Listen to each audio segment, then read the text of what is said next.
Hi YouTube, welcome back. It is early September. Today we're going to talk about Graywater. This is a project I started a few weeks ago when I was here.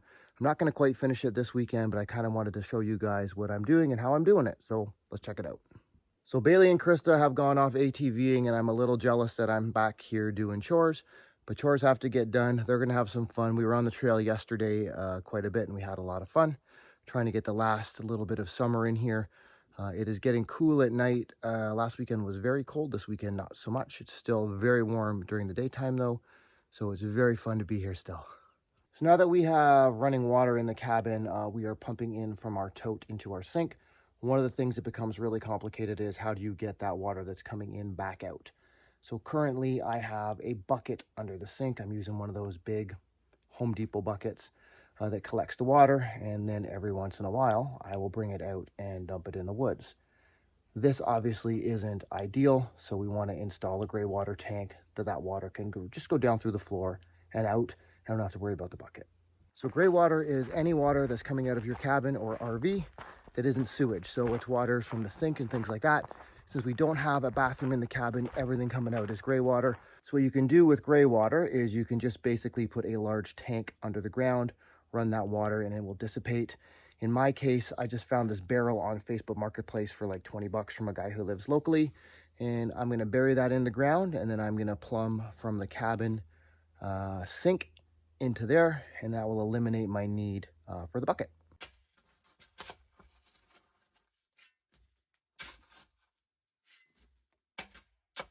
Well, there's the start of the hole. Bit check. Well, that didn't go well. It was supposed to land in the hole like that, but obviously because I'm filming, it didn't go well.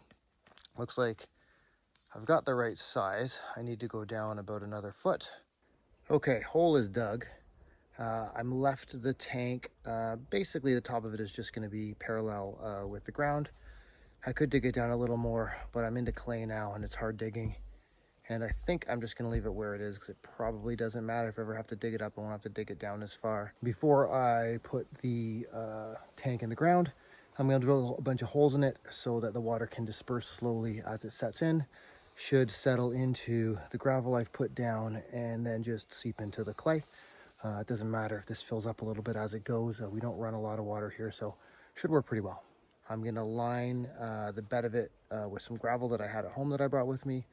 I'll drop the tank back in and fill in gravel around the side of it. I only have this tiny little gravel, but it should do all right. So tank is back in the ground now. Now I'm going to fill around the sides with the small pea gravel I have. And then I'll fill in on top of that with some rocks from around the property.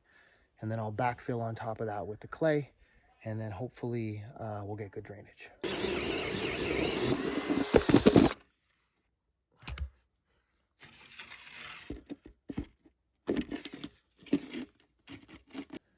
All right, so I have the pipe going into the tank.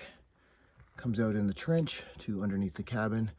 I'm gonna have to put another probably 45 in somewhere in this line to make it line up with the pipe coming out of the floor. And then this will be my drainage right down into my tank. I need to spray foam around this edge to keep dirt from flowing into the tank and filling it up. And then I'm gonna backfill on top of this pipe. As you can see, the pipe is running steadily uphill under the cabin so that I'll get good water flow coming down. As you can see, I have buried the back portion of the pipe. I've left this portion of the pipe exposed.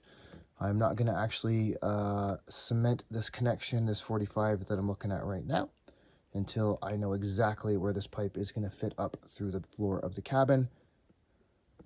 Right now, I'm gonna backfill all the clay on top of the tank so it doesn't show anymore, and we will go from there. Now this is how I'm gonna leave the project. Now I am not gonna run up through the floor at this time.